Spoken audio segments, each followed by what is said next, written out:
Hey guys, and welcome to Technology. This is your host Salman Irshad, and today we will be unboxing the Moto Z Play. Now, this Moto Z Play is unlocked and has 32 gigabytes of internal storage, which is expandable up to 256 gigabytes through an SD card.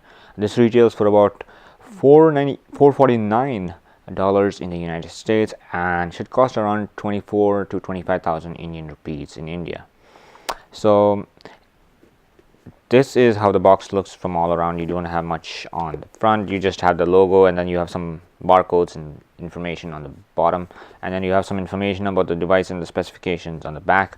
This phone is of course compatible with Moto mods, so Moto mods are generally some kind of accessories that you can get for your Motorola device that you can just snap onto the device at the back. It has a magnetic connector which just snaps it on, and you can enhance the functionality of the device very easily. Of course, they come at a good extra cost, and they are kind of pricey. Some of them are kind of pricey, so you just have different you can also get different colors that you can snap on the back, and I believe there's one cover that is included in the box as well.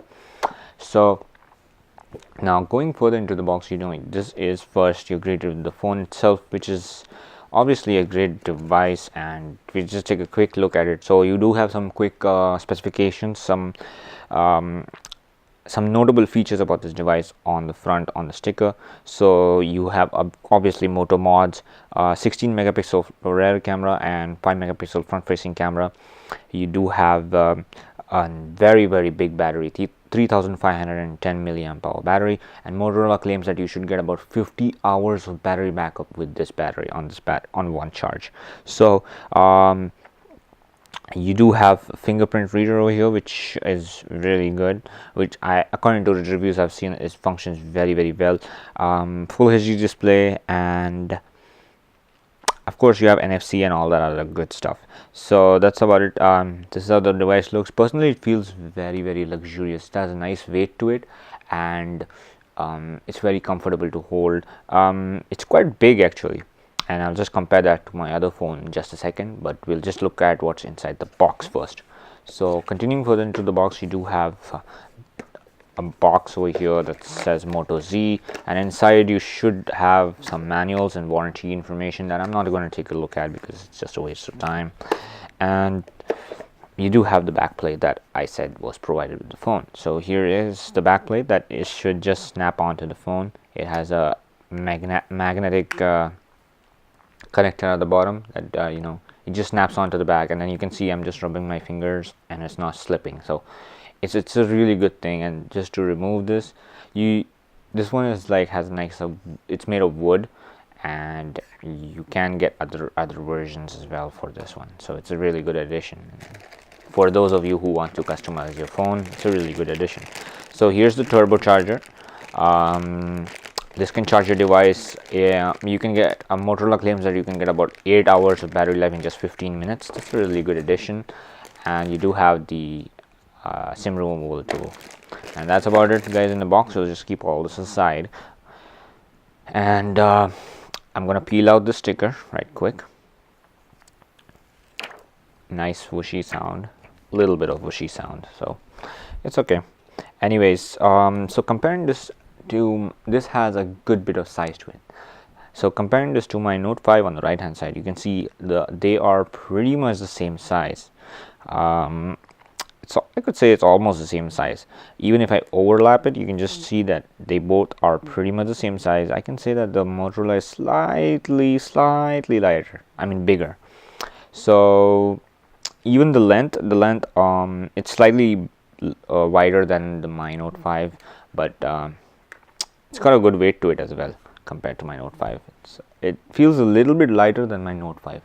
Anyways, so we're going to look at the specification, and before we do that, I'm just going to power on the device because I just want to show you the basic UI, but it's pretty much the same as the general Motorola UI. So on the front, you have a 5.5-inch Full HD display with a pixel density of 403 ppi, front-facing 5 megapixel camera with an aperture of 2.2, so it's good for those nighttime photographies. And you have a front-facing flash as well. You do have a fingerprint reader over here that works pretty good. On-screen buttons, so you don't have any buttons on here. the buttons, the menu buttons will come on screen. On the back over here, you do have a big bump over here, which houses the camera and the flash, and there is a Moto logo over there. That's a just says Motorola. Then you have the Motorola logo at the bottom as well. This is where all the action happens. This is where this is what makes the Moto mods work. This is the magnetic connection and the connection for the power for the Moto mods. So here's where you do that. Moving towards the bottom, you do have a USB Type-C connection, which is obviously reversible, so you can use it in any direction. Headphone jack, that's 3.5 millimeters, of course. On the left hand side, you do not have anything. It's just plush, nice metallic build over there. On the top, you don't have anything except just for a slot over here that houses the SIM card and the memory card, which is again expandable up to 256 gigabytes. On the right hand side, you do have the volume up and down, or the volume rocker button, as you like to call it, and then you have the power on and off button, or the screen unlock button. I mean, you can unlock the screen with just the tap on this fingerprint reader if you wish. So we're just going to go ahead and get the setup done real quick. So English United States, and that's how it. I'm going to just skip through all of this. So I'm just going to skip, and it's going to get skip anyways, and then I don't want to go through all that setup. Just let me just complete this and I'll be right back. Okay guys, I'm not going to waste most of your time here, and I'm going to run down the specs real quick. Just to give you a brief look at the UI, you know, this is I'm pretty sure that you might be already familiar with the stock Google UI, so there's not much to look on here. You know, you have the regular notification screen. Of course, I've inserted my SIM card on there, so there is an LTE connection. This is LTE and 4G compatible as well.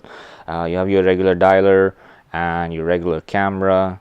I've done a bit of moving around on this phone, and it feels really fast. You know, you can just see how fast that is. I mean, so coming to the specifications here, we are this phone is running on Snapdragon 625 chipset, and the CPU on this is an octa-core Cortex A53 with an Adreno 503 GPU. Pretty decent specs for a mid-range device. Of course, you're getting a really good build quality. So 32 gigabytes on inbuilt storage, which is expandable up to 256 gigabytes through the mode of an SD card. Again, I already gave you the specifications on the camera, and oh yeah, so this is running Bluetooth 4.0, and it's running Wi-Fi 802.11 BGN. So it's not running the AC standard, so that's kind of a disappointment over there. They could have just put on the AC standard, because nowadays AC is getting very common these days. So there's lack of AC standard over there, so you don't have that 5 gigahertz band on board, but those are some of the main specifications. The rear camera again has an aperture of f2.0, so it's good for that nighttime photography. And I think I covered most of the specifications here. That's it. And it's a really good device, and there's 3 gigabytes of RAM on this. I almost forgot, 3 gigabytes of RAM on this, which should be really good for those multitasking, you know, opening multiple apps and browsing through the apps and gaming and all that stuff. So that's about it, guys, for this unboxing. I hope you enjoyed this unboxing. If you do have any comments or queries, do leave them in the comment section below. I'll be more than happy to answer to them. I'll be talking in more detail about this device in the review, so if you want me to cover anything specific, you want me to do some kind of gaming test or some kind of benchmarks or something like that, do let me know in the comment section below. That's where you are going to let me know. So and do hit that like button. Don't forget to hit that like button if you like my videos, and do subscribe to my channel. It's going to really support me to make more videos for you guys in the future, and I'm going to bring you more cool unboxings like these. Again guys, thanks for watching. Thank you very much for watching my video. See you next time on Technology. Peace.